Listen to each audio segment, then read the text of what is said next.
Jadi KJPP itu adalah Independent Appraiser. KJPP itu biasa kita berhubungan dengan mereka itu biasanya kalau kita mau.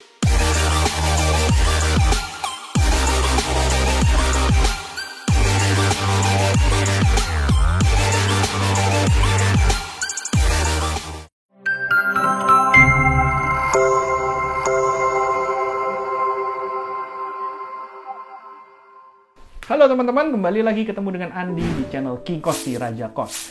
Hari ini saya akan membahas tentang yang namanya KJPP ya. KJPP itu Kantor Jasa Penilai Properti ya.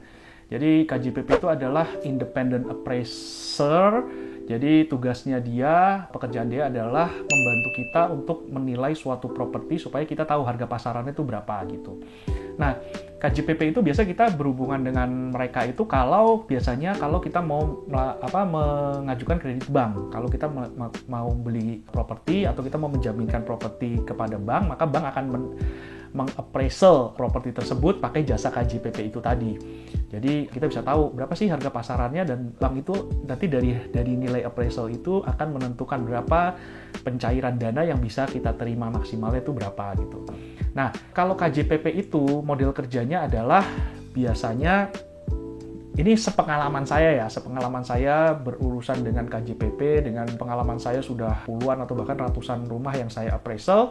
Biasanya KJPP itu punya dua standar penilaian ya. Penilaian yang pertama itu adalah nilai standar, sama yang kedua adalah nilai maksimal. Nah, kalau teman-teman mau menjual atau mau membeli atau mau melakukan mengajukan kredit, itu biasanya ada dua alternatif itu ya, dua opsi itu ya. Kalau mau membeli, misalnya gini, kalau misalnya mau membeli properti nih, kan saya pengen tahu nih harga pasarannya berapa supaya saya tidak kemahalan gitu kan. Saya biasanya bayar KJPP untuk appraisal.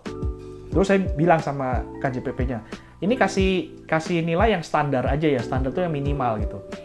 Supaya apa? Supaya kita kalau udah tahu hasilnya nih, kita bisa kasih tunjukkan ke penjualnya. Nilai appraisalnya cuma 1 miliar, tapi si penjualnya itu minta 1,5 miliar. Kita tunjukin, Pak, ini nilai appraisal aja 1 miliar gitu.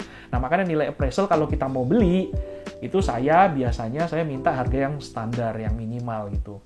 Nah, beda kalau maksudnya kita mau menjual atau kita mau mengagunkan properti tersebut kepada bank, maka kalau saya biasanya minta ke KJPP untuk tolong dong nilainya dimaksimalin gitu. Nah, KJPP itu biasa seperti itu ya. Seringkali dia punya opsi itu gitu. Kalau memang mau dikreditkan ke bank, mau di KPR-kan, kan kalau makin tinggi makin bagus karena kita bisa dapat pencairannya itu lebih banyak kalau memang kita butuh banyak ya. Begitu juga kalau kita mau jual ke ada pembeli datang, misalnya kita tawarin harganya segini gitu, kita tunjukin aja loh memang nilai appraisalnya itu segini gitu, supaya mereka yakin ternyata apa yang kita tawarkan itu tidak terlalu mahal, mereka akan lebih yakin untuk mau membelinya gitu. Nah, terus biayanya berapa?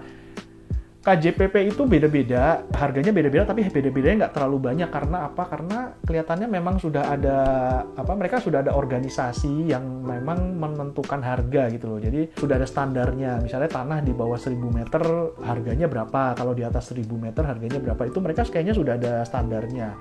Dan mereka juga biasanya mengenakan PPN juga 10%, itu wajib soalnya ya. Terus biasanya sih kalau mau murah tuh ada beberapa KJPP yang dia bisa mengeluarkan penilaian yang hanya berupa resume aja. Jadi penilaiannya itu nggak lengkap gitu. Kalau lengkap itu kan KJPP itu kan tebel tuh, bentuknya buku gitu.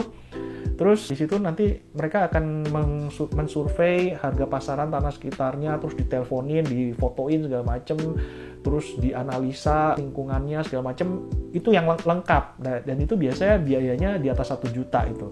Tergantung luasan tadi ya. Kalau luasan di bawah 1.000 meter itu sekitar 1.250.000 kalau nggak salah, atau 1,5 juta lah. Kalau di atas 1.000 meter lebih mahal lagi.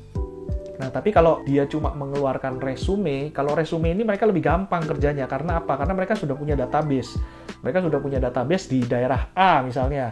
Mereka kan sudah pernah melakukan appraisal di daerah tersebut, sudah punya data gitu. Mereka bisa memakai database tersebut untuk mengestimasi, mengasumsikan berapa sih nilai properti yang mau kita beli atau mau kita jaminkan atau mau kita jual itu.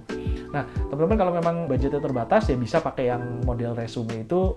coba aja ditanya ke KJPP-nya, ada nggak yang mereka cuma keluarin resume itu biasanya lebih murah. Tapi kalau misalnya nggak ada, ya udah terpaksa kita harus bayar yang lengkap, yang penilaian lengkap itu. Nah, terus kalau appraisal itu, kalau memang kita mau dapat gratis ya, ada caranya sebenarnya. Kita cari bank yang kalau KPR itu biaya appraisal itu sudah termasuk di dalam fasilitasnya, di dalam penawarannya gitu. Jadi ada bank yang appraisalnya kita harus bayar, ada bank yang appraisalnya itu di-free-kan. Itu ada juga sih, ada beberapa bank yang appraisal kita nggak perlu bayar. Nah, kita pura-pura aja, kita coba, ini gue mau beli properti, mau masukin KPR atau kredit, tolong dong di appraisal gitu. Nah, nanti di appraisal ya alasan aja sih, alasan, waduh ini nggak jadi beli, ternyata nggak deal lah, atau data keuangannya jelek, kan otomatis ditolak gitu. Tapi kan minimal kita udah bisa tahu, kalau sudah di appraisal kan kita bisa tanya berapa sih nilai appraisalnya gitu. Ya ini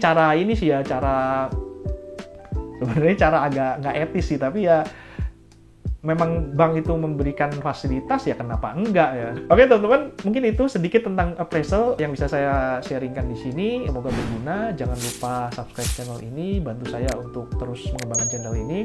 Terima kasih sudah menonton. Jangan lupa like, comment, share. Sampai ketemu di video yang akan datang. Dadah!